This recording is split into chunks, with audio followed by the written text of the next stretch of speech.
하나님을 알고 사는 사람. 여러분 하나님을 아시니까 오늘 이 자리에 와 계시는 줄 믿습니다. 이 하나님을 알고 사는 사람과 하나님을 전혀 알지 못하고 사는 사람의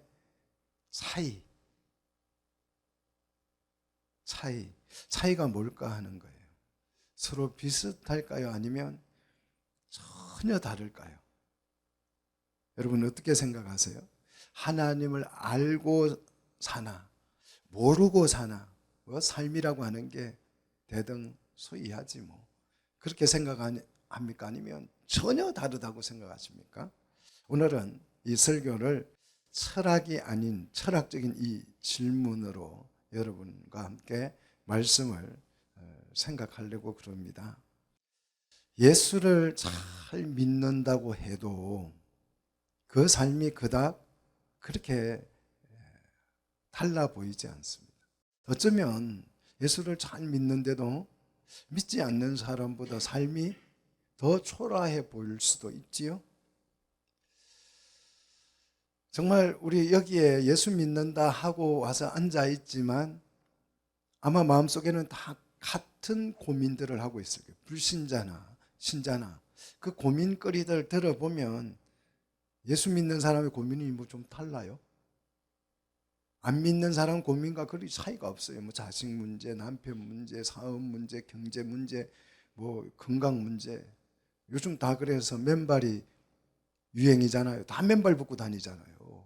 그래서 야 겨울 되면 이분들이 어떻게 하려나 하고 걱정이 돼서 가만히 봤더니 요즘 또 겨울에도 맨발로 다니는 법 해가지고 막 유튜브에 그런 영상들이 나오더라고. 아무래도 겨울에도 신발을 안 신길 모양이에요.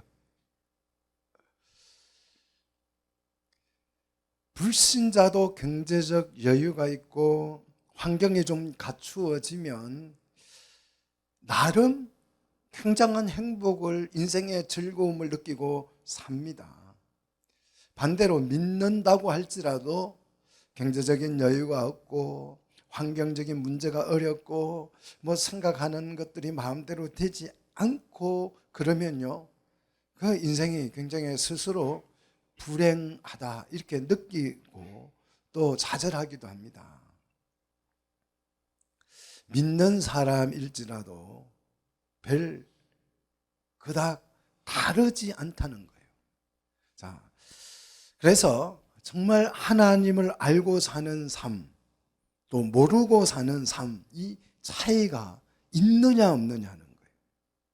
저는 반드시 이 차이가 있어야 한다. 여러분 아멘 하십니까? 실제로 동의를 하십니까?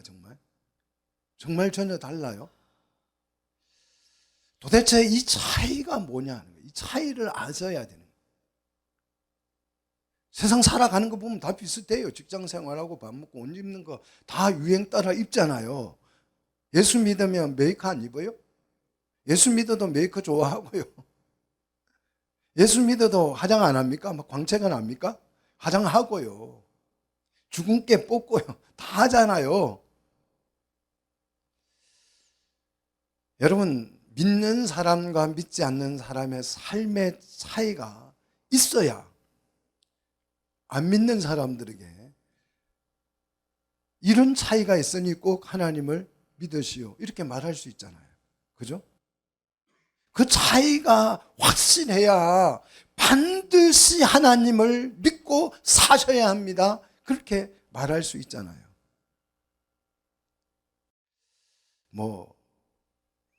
늘 우리 하는 얘기 있잖아요. 예수 믿으면 죽어서 어디 간대? 천국 간대.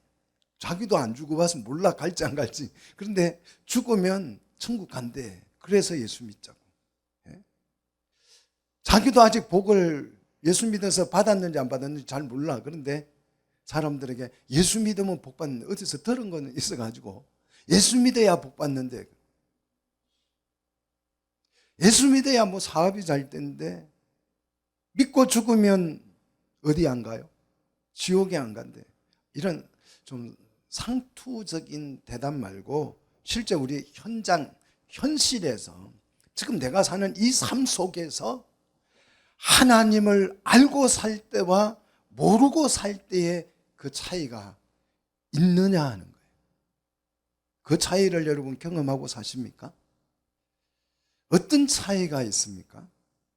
정말 인간이 하나님을 반드시 알고 살아야 하는 거라면 하나님이 모든 인간이 다 볼 수 있도록 하늘에 태양처럼 언제나 떠 있어서 눈만 들면 하나님이 훤히 보이고 그래서 하나님 알고 그죠? 그렇게 살도록 하나님이 하면 되잖아요. 하나님은 왜 우리 앞에 나타나지 않고 꽁꽁 숨어 가지고 계시는가? 홍길동처럼 여기에 짠 저기에 짠 하면서 하나님이 늘 나타나시면 하나님 다 알고 다 믿고 살 텐데 가끔 구독자가 많이 늘지 않는 제 유튜브에도 하나님이 좀 출연하셔가지고 좀 대담도 해주시고 그러면 아마 1억 뷰 금방 하루 이틀 만에 찍을걸요. 연예인만 못하겠습니까 우리 하나님이? 정말 하나님을 알고 사는 삶이 우리 인생에 있어서 정말 중요하다면 생명과 같은 일이라고 한다면 우리 하나님이 그렇게 해줄 의무가 있는 거 아닐까요? 하나님을 모르고 살면 삶이 비참해져요. 하나님의 하자를 몰라도 서울대 펑펑 잘 가고요. 공부 잘하고요. 건강하고요. 돈 잘 벌고 사업 잘 되고요. 하나님을 몰라도 얼마든지 출세하고요. 장관도 되고 무슨 뭐 대통령도 되고 잘만 사는 것 같은데 우리나라 윤 대통령은 하나님을 모르죠. 그분 보고 당신의 삶은 참 불행하여 당신의 삶은 정말 잘못된 것 같소. 당신의 인생은 참 비참한 것 같소. 그렇게 말하면 그 말에 누가 공감을 하겠습니까? 하나님을 알고 사나 모르고 사나 뭐 인생은 다 거기서 흑인 것 같지 않습니까? 강조합니다. 하나님을 알고 사는 삶과 모르고 사는 삶 사이에는 정말 분명하고 확실한 차이가 반드시 뚜렷이 있어야 될 줄로 믿습니다. 근데 섞여서 이렇게 살다가 보니까 우리 살잖아요. 섞여서 불신자와 직장 가면 뭐 신자인지 아닌지 말 안 하면 모르잖아요. 말 안 하면 모르죠. 내가 뭐 목사다 그러 내가 목사다라고 말을 안 하면 누가 목사인 줄 알아요? 내가 집사라고 말을 안 하면 누가 집사인 줄 알아요? 모르고 그냥 섞여 사는데 이게 뭐가 차이도 없는 것 같은데 그런데 하나님을 알고 살아야 한다고 강조할 수 있을 만큼 확실한 차이가 좀 나줘야 되는 거 아니겠습니까? 좀 나기를 축복합니다. 다 구분이 되기를 축복합니다. 그래야 좀 믿는 것도 우리가 믿는 우리도 보람도 있고 가치도 있는 거 아니겠어요? 믿으나 안 믿으나 뭐 거기서 꺾인 것 같으면 내가 믿는다고 해서 뭐 나은 게 뭐가 있어요? 제가 왜 오늘 이 질문을 하나님을 잘 믿는다고 하는 여러분께 이런 질문을 할까요? 하나님을 알고 살 때와 모르고 살 때의 차이는 정말 분명하고 너무 확실한 차이가 확연하게 있기 때문입니다. 그래서 반드시 꼭 하나님을 알고 우리 인생을 삶을 살아야 된다 이렇게 자신 있게 말씀을 드리는 것입니다. 그래서 우리가 하나님을 알고 살아야 한다면 어떻게 하나님을 알 수 있는지를 먼저 말씀을 드리고 그 다음으로 하나님을 알고 사는 사람과 모르고 사는 사람의 그 삶에는 어떤 차이가 있는지 제가 확실하게 오늘 설명을 해 드리려고 합니다. 말씀을 통해서 내 인생에 하나님이 함께 계심으로써 나의 삶이 확연하게 다르다는 것을 발견하시고 은혜가 넘치시기를 축복합니다. 자, 우리가 뭔가를 알려고 하면 그 알 수 있는 방식을 잘 선택을 해야 됩니다. 심지어 애들이 좋아하는 그 게임도요, 잘 하려고 하면 그 게임의 룰을 먼저 알아야 되는 거예요. 축구도 야구도 규칙을 알아야 잘할 수 있어요. 그 규칙을 아는 것이 제일 중요합니다. 심지어는 어떤 기계를 하나 조작하려고 해도 그 조작법을 먼저 배우셔야 돼요. 성질 급해가지고 조작법을 안 보고 마음대로 조작했다가 망치는 경우가 굉장히 많습니다. 룰을 무시했다가는 전혀 엉뚱한 결과가 나오거나 때로는 위험에 빠질 수도 있습니다. 그런데 대개 많은 사람들이 유독 하나님을 알려고 할 때는 정말 이상하리만큼 이 룰을 무시해요. 전혀 하나님을 알고자 하는 룰을, 그 규칙을, 그 방식을 따르려고 하지 않습니다. 그냥 자기 마음대로 하나님을 알고 싶어 해요. 그래서 내가 생각해 보니까 하나님이 있다 없다? 없다. 하나님이 어디 있어 그래요. 아니, 자기가 뭘 알고 있다고 하나님이 있다 없다를 자기가 그냥 정말 주먹만한 머리 가지고, 아니 수학 문제 어려운 거 하나 갖다 내면 풀 수도 없는 사람이, 사과가 어떻게 해서 열리는지 알 수도 없는 사람이, 개미 한 마리가 어떻게 움직이는지 그걸 알지도 못하는 사람이 우주 만물을 창조하신 하나님을 그 주먹만한 머리로 있다 없다 이렇게 그냥 이런 지하의 평가를 하는 이 바보 같은 사람들이 있다 이 말이에요. 그렇기 때문에 사람들은 하나님을 안다 모른다, 도무지 모르는 것이에요. 그 머리로 아무리 짜내고 막 연구를 하고 해도 하나님을 안다 모른다, 모르는 거예요. 수학 문제도요, 저는 뭐 어렸을 때 공부를 그렇게 잘 못해서, 그래도 시험은 치죠. 공부 못해도 시험은 쳐야 돼요, 그죠? 그래서 수학 답안지가 오면 제가 태어나서 못 풀어본 수학 문제는 한 문제도 없었던 것 같아요. 답을 다 썼어요. 나름 정답이 아니어서 그렇지. 혹시 여러분 답 못 쓰신 분 있어요? 나름 더하고 빼고 곱하고 나누고 다 해서 어찌 했든지 간에 답은 다 썼어요. 맞지를 않아서 문제지. 여러분 수학 문제 풀 때 내 마음대로 더하고 빼고 더하고 곱하고 나누고 뭐 한다고 답이 나옵니까? 전혀 엉뚱한 답이 나오죠. 수학 문제를 잘 푸는 방법은 뭐예요? 그냥 공식대로 풀면 돼요. 여러분 어렵게 생각하지 마세요. 공식 그대로만 풀면 다 똑같은 정답이 나오게 돼 있습니다. 그게 수학이에요. 과학 실험도 마찬가지입니다. 그냥 법칙을 따르면 다 같은 결과가 나옵니다. 누가 해도, 초등학생이 해도 아니면 과학자가 해도 아니면 누가 해도 다 똑같은 결과가 나오는 게 과학 법칙이에요. 법칙대로 하면 같은 답이 나오는 것이. 하나님은 과학 법칙보다 더 정확하신 분이신 줄 믿으시기를 축복합니다.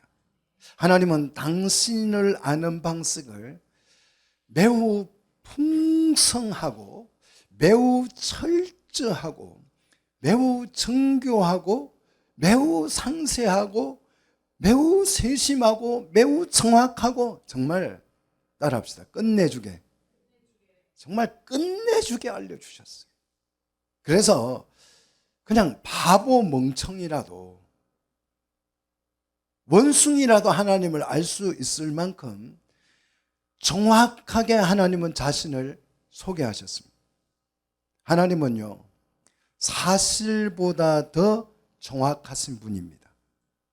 예를 들어 보면 만약에 오늘 하나님께서 아주 이 자리에 현란한 모습으로 아주 빛나는 광채를 입고, 우리 백이민족이 좋아하는 무슨 옷요?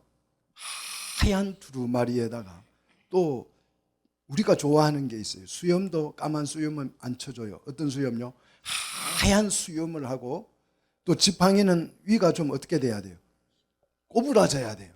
그런 지팡이를 꼭 들고 나와야 되죠. 그래야 좀 신령하다 그러잖아요. 그죠? 자, 하나님이 그런 모습으로 오늘 이 자리에 오신다면 하나님을, 그분이 하나님인 줄 믿으시겠습니까? 막 믿음이 생길까요? 우리 속에 없던 믿음이 갑자기 일어날까요? 전혀 그렇지 않습니다. 그분이 나타나서 그 긴 지팡이를 가지고 똑똑 두 번 두드리면 금덩어리가 막 쏟아지고, 또 한 번 두드리면 막 떡이 막 나오고, 이러면 와, 이분 하나님이시다 이렇게 해서 믿어지겠습니까? 무슨 근거로 그러한 존재가 하나님이라고 여러분 믿으시겠습니까? 아무 근거도 없잖아요. 우리가 할 수 없는, 인간이 할 수 없는 일을 할 수 있기 때문에 그분이 하나님이신 거예요. 그래서 우상 종교가 생긴 것이에요. 우상 종교의 신은 우리가 할 수 없는 모든 일을 다 그 신이 뭐 해줘요? 다 해줘요. 그래서 빌기만 하면 사업도 잘 된다 그러고, 빌기만 하면 애도 나온다 그러고, 빌기만 하면 승진도 한다 그러고, 우리가 할 수 없는 일을 그 신이 다 해준다. 그래서 만들어진 게 뭐예요? 우상이 우상. 그게 우상 종교입니다. 지금까지 인류는 이런 우상 종교에 빠져서 속아서 지금까지 살아왔습니다. 만약 그 신령하게 이상한 일을 하는 그 사람이, 그 존재가 마술사의 장난이라면 어떻게 하겠습니까? 사단도요, 강명한 그 천사처럼 등장해서 많은 사람을 현혹할 수 있다라고 말을 합니다. 이런 사단의 유혹에 넘어가서 인생을 망친 사람들이 지금도 많아요. 심지어는 그 이만희, 신천지 이만희를 따라다니는 사람들이, 그 사람들은 내가 없죠. 배운 게 없죠. 대학도 안 나왔죠. 그렇지 않아요. 교수도 있고 의사도 있고 변호사도 있고 많습니다. 정치인도 있고요. 연예인도 있어요. 이만희도 따라다녀요. 그 영감도 따라다닌다고요. 심지어는 사기꾼에도 넘어가가지고 자식이 재산을 홀라당 빼앗기는 사람들이 우리 주변에 얼마나 많습니까? 어느 이태리라든가 어느 총리가 아프리카 누군데 하면서 이렇게 전화가 와가지고 속아가지고 곤욕을 치렀다는 얘기가 있잖아요. 이번 이슬람과 하마스 전쟁 간에 그거 좀 개입하지 말라고 이런 가짜가 전화를 했는데 속아가지고, 제가 그 뉴스를 그냥 흘러들어서 정확하게는 잘 모르겠습니다만, 그 나라의 대통령도 속는다고요. 보이스피싱에 그냥 속아 넘어가는 사람들이 얼마나 많아요. 우리가 직접 봤다고, 직접 경험했다고 여러분 믿을 수 있는 게 아닙니다. 그게 어쩌면 사기일 수도 있습니다. 진짜 하나님을 알고 싶다면 하나님이 제안하는 방식을 따라야 하나님을 알 수 있습니다. 하나님은 매우 정확하고 확실한 분이시고, 하나님이 가장 잘하시는 것 중에 하나가 자기소개입니다. 하나님은 자기소개를 너무 잘하세요. 너무 정확하게 잘해 주셔가지고 그냥 아무나 안다니까. 그 소개를 받으면 얼마나 하나님이 정확한 분인지 성경은 이렇게 표현합니다. 자, 우리 한번 성경을 같이 찾아보도록 하겠습니다. 호세아서 6장 3절입니다. 자, 우리 하나님이 얼마나 정확하신 분인지, 얼마나 확실한 분인지. 여러분, 호세아 6장 3절, 자, 같이 읽겠습니다. 그러므로 우리가 하나님을 알자, 힘써 여호와를 알자. 그의 나타나심은 어떻다고요? 새벽빛같이 어김이 없나니 그랬어요. 하나님의 나타나심 얼마나 확실하게 나타나는가. 새벽빛처럼 어김없이 내일 아침에 해가 뜨는 것보다 더 확실합니다. 하나님이 나타나는 것은. 내일 아침에 해가 뜰까요, 안 뜰까요? 자신 없으세요? 내일 아침에 해가 떠요, 안 떠요? 떠요. 무조건 뜹니다. 저 예언할 수 있어요. 제가 안 뜨면 손에 장을 지집니다. 하나님의 나타나시면 이것보다 더 정확하다고요. 이렇게 확실한 하나님을 모르겠다. 말 한마디로 나는 모르겠다. 없다. 그거는 바보나 할 수 있는 얘기예요. 하나님의 소개하는 방식으로 하나님을 이해한다면 하나님을 충분히 이해할 수 있을 줄로 믿습니다. 하나님이 자신을 나타내는 방식은 복잡하지가 않습니다. 딱 한 가지입니다. 한 가지만 알면 하나님이 다 이해될 줄로 믿으시기를 축복합니다. 하나님은 자신을 모든 사람에게 어떤 방식으로 자신을 표현합니까? 그걸 우리는 계시라고 말합니다. 계시. 계시라는 말은 나타내다, 드러낸다는 뜻이에요. 그러므로 이 계시만 알면 하나님을 알 수 있습니다. 하나님을 아는 유일한 방식은 뭐다? 계시를 통해서. 과학적으로 나는 하나님 좀 알아볼래. 그런 생각은 여러분 하지 마십시오. 바보 같은 생각이에요. 하나님은 자신을 그렇게 소개하지 않습니다. 하나님 만유인력의 법칙으로 하나님을 소개하지 않아요. 하나님이 피타고라스 정의를 통해서 하나님 자신을 표현하지 않습니다. 수학적 방식으로 하나님을 알려고 하지 마십시오. 하나님 자신을 소개하는 방식을 따를 때에 우리가 하나님이 이해되는 것입니다. 계시는요, 과학보다 더 정확한 방식입니다. 과학 방식은요, 과학 법칙은 달라질 수 있어요. 그런데 계시는 달라지지가 않습니다. 그래서 과학보다 더 정확한 것이. 자, 이 계시에는 두 가지 종류가 있는데 자연 계시와 특별 계시가 있습니다. 자연 계시는 뭐냐? 자연 만물을 통해서 자신을 보여주는 것입니다. 그래서 자연을 이렇게 둘러만 봐도 누가 보여요? 하나님이 보인다는, 하나님이 나타나신다는 그 속에, 자연 속에. 특별 계시는 뭐예요? 성경입니다. 성경을 통해서 자연 계시를 완벽하게 설명해 주는 거예요. 그래서 하나님을 확실하게 이해할 수 있도록, 알 수 있도록 특별 계시 성경을 주신 것입니다. 이 외에 하나님을 알 수 있는 방법은 세상에 있다 없다? 없어요. 오늘 본문 말씀은 이 자연 계시를 통해서 하나님을 설명합니다. 하나님이 창조하신 자연만 봐도 하나님의 모습이 보인다는 것이에요. 아들의 모습 속에 누구의 모습이 보여요? 아버지의 모습이 당연히 보이는 거예요. 태양만 봐도 전능하신 하나님의 모습이 보여요. 달빛이 얼마나 우아한가. 그 시인들이요, 형광등을 보고 시를 읊지 않습니다. 그런데 달을 보고는 막 저절로 시가 나와요. 시인치고 달이나 별을 보고 시를 안 읊은 사람이 없어요. 저절로 막 시가 나와요. 같은 빛이라도 하나님이 지으신 빛과 사람이 만들어낸 빛은요, 하늘과 땅 차이예요. 하나님이 창조하신 세상을 보면 누가 보여요? 하나님이 보이셔요. 자, 그게 20절이에요. 오늘 본문 20절.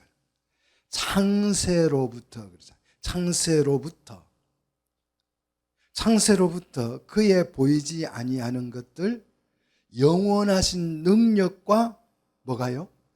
신성이 만드신 만물에 어떻게 보인다고요? 분명하게 보인다고요. 분명하게 보여. 그래서 분명하게 보여 알려졌습니다. 믿습니까? 언제부터요? 창세로부터. 19절을 더 보십시오. 하나님을 알만한 것이 보인다고요. 하나님이 알만한 것이, 자연을 보시면 하나님을 알만한 것이 보인다고요. 그래서 20절 끝에 하나님을 나는 알 수 없다라는 핑계를 댈 수 있다 없다? 없다. 핑계할 수 없을 만큼 확실하게 보인다는 것이, 자연의 섭리가 어찌 그리 오묘한지 하나님을 생각하지 않을 수가 없어요. 자연을 보면, 하늘의 별을 보면, 하늘만 쳐다봐도, 떠 있는 구름 한 조각만 봐도 하나님을 생각하지 않을 수가 없습니다. 한 송이 꽃이 피는 것만 봐도 우리는 하나님을 생각하지 않을 수가 없어요. 그 수많은 새소리들이 제각기 다른 소리를 내서 하모니를 이루는데 그 소리만 들어도 하나님을 상상하지 않을 수가 없어요. 단풍 한 조각만 봐도 어찌 그렇게 오묘한지 하나님을 생각하지 않을 수가 없어요. 하나님의 지혜와 능력과 권능이 너무너무 확실함, 보이지 않는 그의 능력, 신성이 분명하게 또렷하게 보여서 핑계할 수가 없다. 그래서 성경은 이렇게 선언합니다. 21절. 하나님을 알되. 모든 사람은 다 하나님을 알고 있어. 모른다고 하는 것은 거짓말이에요. 모른다고 주장하는 것은 자기를 속이고 있는 것이. 모든 사람이 다 하나님을 아는 것이. 여기서 알되라는 말은 이해하다, 알아차리다, 지각하다, 인식했다라는 뜻이에요. 그래서 종교가 생긴 거 아니겠어요? 하나님을 알기 때문에 신이 있구나 해서 만들어낸 게 종교잖아요. 핑계를 댈 수 없을 만큼 다 알고 있어요. 그래서 믿으나 안 믿으나 위험한 일 만나면 아이고 하나님. 처음에 엄마 하다가 좀 위험한 일, 조금 위험한 일 엄마 아빠 하다가 더 심해지면 아이고 하나님 살려주세요. 이렇게 되는 거예요. 그런데 문제는 하나님을 몰라서 문제가 아니고 알고 있지만 아는 것에 사람들은 반응을 제대로 하지 않는 것이, 반응을 엉터리로 하는 것입니다. 하나님을 알지만 하나님에 대한 아는 그 반응이 엉터리라는 거예요. 그 반응이 뭐냐? 정말 하나님을 아는 사람은, 정말 하나님을 제대로 아는 사람은 어떤 반응이 일어나느냐? 하나님을 아는 사람의 제대로 아는 사람이 제대로 일으키는 반응, 그 반응이 뭐냐? 21절이죠. 하나님을 영화롭게 하고 그분께 감사하는 것이. 진짜 하나님을 아는 사람의 제대로 된 반응은 와 하는 거예요. 그게 하나님을 영화롭게 하는 것입니다. 와. 그리고 감사하는 것입니다. 그런데 하나님을 알지만 반응이 잘못된, 죄에 의해서 반응이 왜곡되어서 나타나는데 어떤 반응이 나옵니까? 21절, 하나님을 영화롭게도 아니하며 감사하지도 아니하고.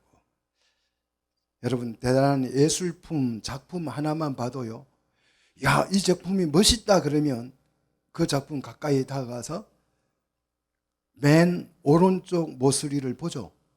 거기에 뭐가 있어요? 화가 이름이 있어요. 와, 이거 누구 작품? 그거 확인하려고 그래요. 대단한 작품만 봐도. 영화 하나 재밌어요. 영화를 봤는데 재밌어요. 그러면 그 영화를 만든 누구를 확인해요? 감독. 분명히 확인하잖아요. 누가 만들었대? 스필버그가 만들었대. 그러잖아요. 제가 아는 감독이 스필버그밖에 없어가지고. 영화 감독 맞습니까? 스필버그가? 예. 아니, 선수가 골을 하나 넣어도 열광하잖아요. 그게 영화롭게 하는 거라고요. 예? 노래도 마음에 드는 노래 있으면 그 노래가 누구 노래더라? 다 아시죠? 몰라요? 다 알잖아요. 우리 은혜 하면 누구예요? 송경민. 다 알잖아요. 그런데 하나님을 알지만 이 반응을 안 한다는 거예요. 사랑하는 성도 여러분, 하나님을 아는 사람은 반응이 제대로 나옵니다. 하나님을 영화롭게 하고 하나님을께 감사합니다. 자, 하나님을 알면요, 감사하는 반응이 감사해야 될 것이 너무 많아요. 진짜 하나님을 알면 감사할 게 너무 많아요. 한번 생각해 보십시오. 하나님을 내가 안다면 하나님이 지금까지 나에게 베풀어 주신 것들만 생각해도 너무 많죠. 내 머리를 홀라당 벗겨서 대머리로 안 만들어 놓고 이렇게 수치 있게 얼마나 감사해요. 그렇잖아요. 제 얼마 전에요, 그 머리 없는 목사님들과 만났는데요, 저를 보고 그냥 부러워해요. 목사님 돈 벌으시오, 돈 벌으시오. 자꾸 나만 보고 돈 벌으시오, 돈 벌으시오. 그래서 아니, 내가 무슨 돈을 자꾸 벌었다고 그래. 그랬더니 머리를 만지면서 목사님 돈 벌으시오. 부러워 죽겠어요. 머리가 없으니까. 그래서 자기는 200만 원인가 300만 원인가 지금 약을 먹고 있는데 머리가 나시우. 제가 보니까 제 팔 털만 또 못한 걸 보고 나시우. 감사할 게 너무 많아져요. 풀 한 포기를 봐도, 눈을 휙둘러 봐도 감사할 게 너무 많습니다. 행복의 무아지경에 빠질 정도지요. 감사가 넘쳐나면 여러분의 인생이 굉장히 풍요로워질 줄로 믿습니다. 하나님 알고 반응을 제대로 하세요. 그러면 내 삶이 행복해질 것이라고요. 그러나 자연계시를 통해서 아는 그 하나님을 무시하고 살면 돈만 있으면 사는 것이 괜찮아 보일지 모르지만 절대 그렇지 않습니다. 하나님을 무시하고 살면 우리 하나님이 당장 나타나서 내 이놈 어떻게 나를 몰라 하면서 꿀밤을 줍니까? 사업을 망하게 합니까? 아니면 자식이 죽거나 건강이 병들게 합니까? 우리 하나님이 그럴 리가요. 그래서 하나님을 모르고 살아도 괜찮은 것처럼 그렇게 사람들이 착각에 빠져 있다 이거예요. 하나님을 알지만 하나님을 무시하고 살면 어떻게 되느냐? 자, 잘 보십시오. 어떻게 되는지 제가 확실하게 가르쳐 드립니다. 21절, 생각이 어떻게 돼요? 허망해져요. 생각이라고 하는 것은 추론, 의견, 숙고, 상상, 논정, 모든 학문적 깊이까지를 다 포함하는 것입니다. 그런 모든 하나님을 알지만 하나님을 무시하고 살면 자신도 모르게 자신의 생각이 허망해진다. 허망하다는 말은 쓸데없어진다. 쓸데없는 생각을 하고 산다는 거예요. 그래서 창세기 6장 5절에 보면 사람의 마음에 생각하는 모든 계획이 항상 악하다 그랬어요. 하나님을 알지 못하고 살 때에는요, 허망한 생각을 하고 살아요. 허망한 생각. 정말 무가치한 것에 집착하고 그것이 단 줄 알고 거기에 매달려서 인생을 그냥 올인해버립니다. 두 번째, 하나님을 알지만 제대로 하나님을 무시하고 없다라고 말하고 사는 사람은 미련한 마음이 어떻게 된다? 어두워져 버린다. 그러니까 그 마음이 미련한데, 미련해진 건데 더 어두워져 버린다는 거죠. 이 미련하다는 말은 이해력이 없다는 뜻이에요. 그리고 옳고 그름을 분별하지 못하는 상태를 말합니다. 어두움이라고 하는 것은.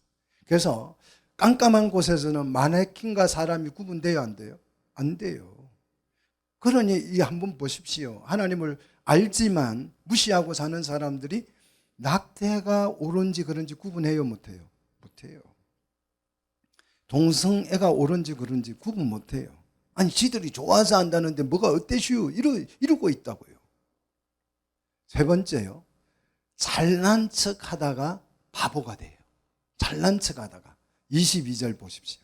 자, 22절. 스스로 지혜에 있다나 어떻게 됐다고요? 어리석게 됐다. 세상을 다하는 것처럼 말하지만 결국 바보 같은 선택을 하게 된다는 것을 한번 두고 보십시오.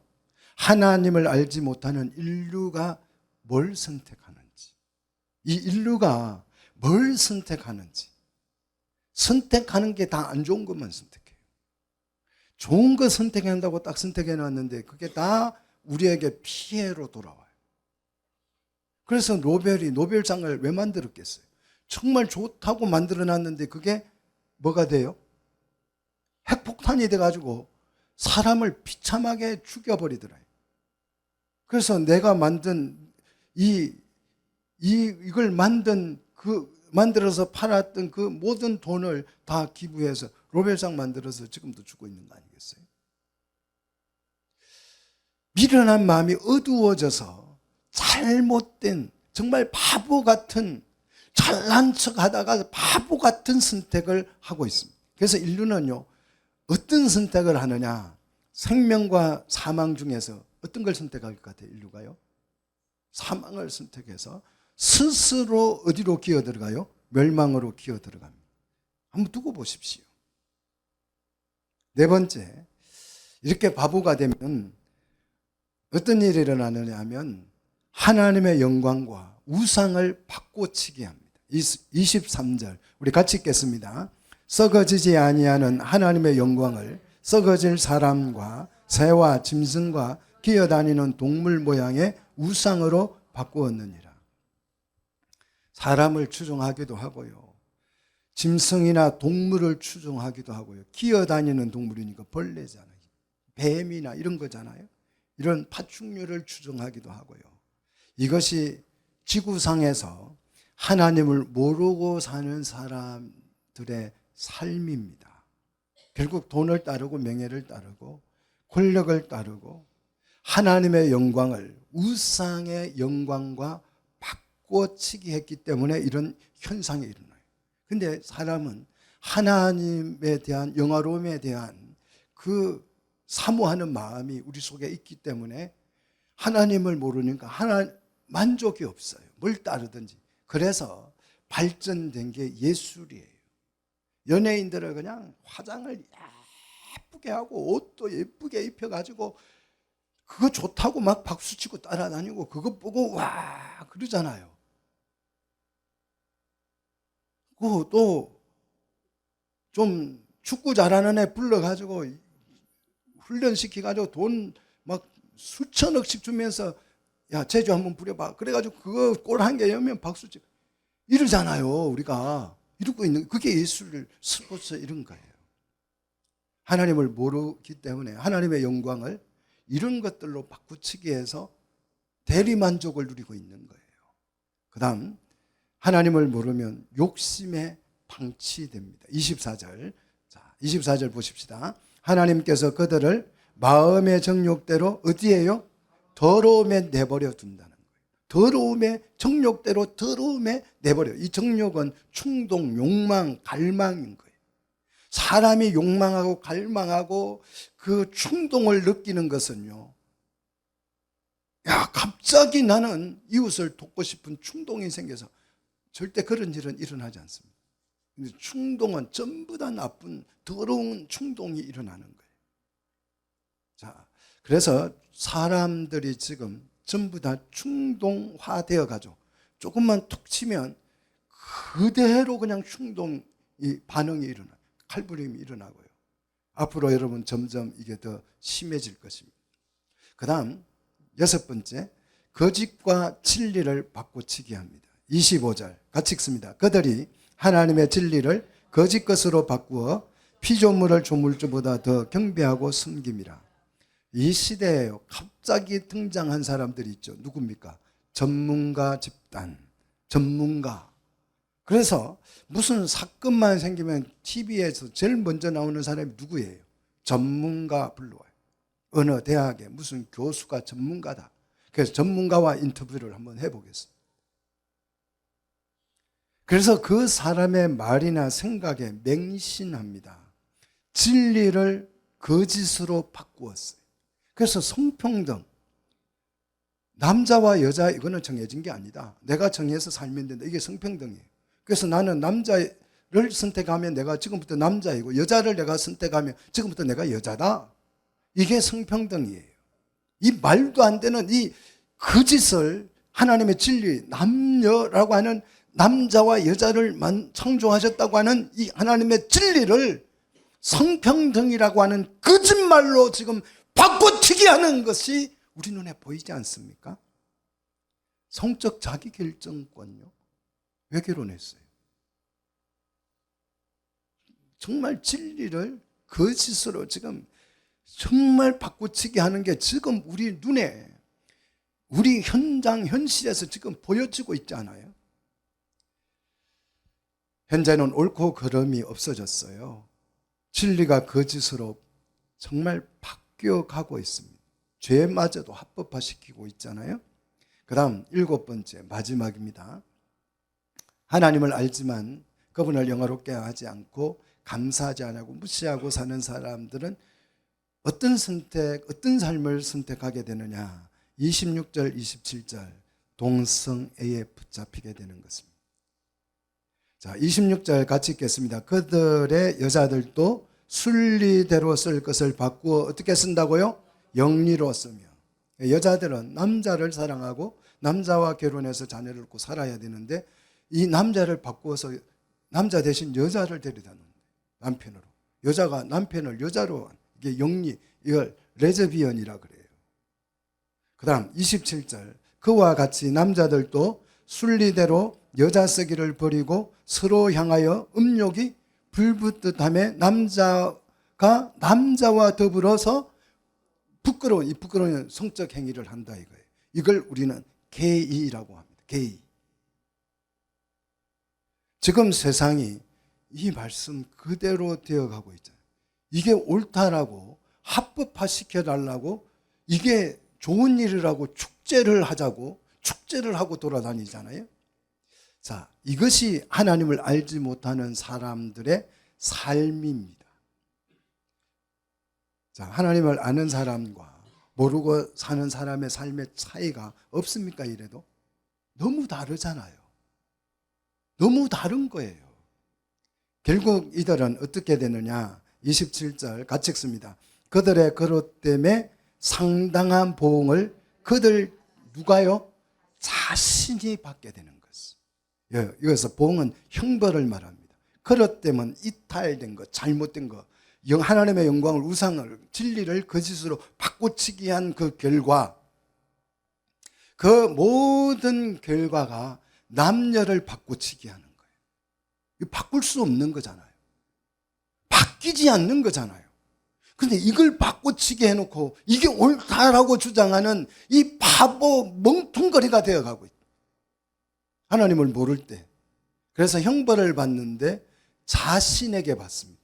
그게 에이즈고, 원숭이 두창이고, 정신질환이고, 뭐 성 정체성의 혼란을 느끼고요. 결국 어떤 일이 일어납니까? 소돔 고모라를 보면 살인까지 일어나고요. 집단 폭력까지 일어나요. 그래서 세상이 스스로 자신에게 자신의 형벌을 가하는 멸망으로 지금 기어 들어가고 있습니다.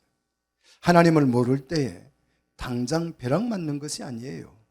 우리 마음에서부터 생각이 허망해지기 시작하고 어두움의 지배를 받게 되고 결국 진리와 거짓을 구분을 못해서 바꿔치기 하고요. 그래서 동성애에 잡혀서 스스로 멸망한다는 것이. 지금 세상은 이 모습 이대로 흘러가고 있어요. 말씀 그대로 가고 있어요. 이래도 하나님을 믿는 사람의 삶과 믿지 않는 사람의 삶의 차이가 없습니까? 너무 확연해서 저는 치가 떨릴 정도입니다. 무서울 정도입니다. 사랑하는 성도 여러분, 우리 하나님을 함께 압시다. 하나님을 함께 배웁시다. 하나님을 제대로 알면 내 속에 그분에 대한 그분을 영화롭게 하는 마음, 감탄하는 마음이 나온다 이거예요. 정말 감탄은 내 마음에 모든 게 충족됐을 때예요. 그래야 감탄이 나오는 거예요. 와 하는 거잖아요. 이게 영화롭게 하는 것이에요. 하나님을 보면 내 마음에 진짜 만족이라는 게 생겨요. 그 다음에 뭐가 나오는 거예요? 감사가 나오는 거예요. 그래서 감사가 되는 거예요. 감사할 때에 우리 인생은 어떻게 될까요? 나면 감사가 저절로 나와. 그러면 그 삶은 행복해요, 불행해요? 행복한 것이에요. 행복하고 싶습니까? 하나님을 알면 돼요. 그리고 제대로 반응하면 돼요. 감사가 많아질수록 내 삶의 행복 지수도 올라갈 줄로 믿습니다. 하나님을 안다면 우리는 하나님을 영화롭게 하고 감사를 회복해야 될 줄로 믿습니다. 올가을 감사를 우리 회복하는, 그래서 이 가을이 그냥 감사로 풍성해지는 11월은 감사의 계절입니다. 감사가 더욱더 풍요로워지는 우리 성도들이 되시기를 주의 이름으로 축복합니다. 기도하겠습니다.